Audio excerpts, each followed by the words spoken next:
গেল কয়েকদিনে তীব্র তাপপ্রবাহে ভারতে হিট স্ট্রোকে প্রাণ গেছে ৫৪ জনের। হিট স্ট্রোকের উপসর্গ নিয়ে হাসপাতালগুলোতে ভর্তি হচ্ছেন অনেকে। তীব্র পানির সংকটে দিল্লির বাসিন্দারা। সূর্যের প্রখর তাপ এখন যেন অভিশাপ ভারতের বিহার, ওড়িশা, ঝাড়খণ্ডের বাসিন্দাদের জন্য। গেল ৩ দিনে এসব অঞ্চলে হিট স্ট্রোকে প্রাণ গেছে বহু মানুষের। হাসপাতালে বাড়ছে রোগীর চাপ, সামাল দিতে হিমশিম খাচ্ছেন স্বাস্থ্যকর্মীরা। ওড়িশায় ৭ ঘন্টার ব্যবধানে হিট স্ট্রোকে মৃত্যু হয়েছে ৬ নারী সহ ১০ জনের। তাপপ্রবাহে বিহারে প্রাণ গেছে বেশ কয়েকজনের, যাদের মধ্যে ছিলেন ৫ ভোটকর্মী। মৃতদের বয়স ২৩ থেকে ৭০ বছরের মধ্যে। বৃহস্পতিবার বিহারে সর্বোচ্চ তাপমাত্রা রেকর্ড হয় ৪৭ ডিগ্রি সেলসিয়াস। পাটনায় হিট স্ট্রোকে মারা যান আরেকজন।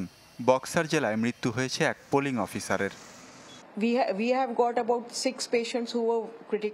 প্রায় ৬ জন রোগী বেশ গুরুতর অবস্থায় আছেন। কারো কারো হিট স্ট্রোকের উপসর্গ আছে। অতিরিক্ত গরমে অজ্ঞান হয়ে পড়েছেন অনেকে। কয়েকজন রোগীর খিঁচুনির সমস্যাও দেখা যাচ্ছে।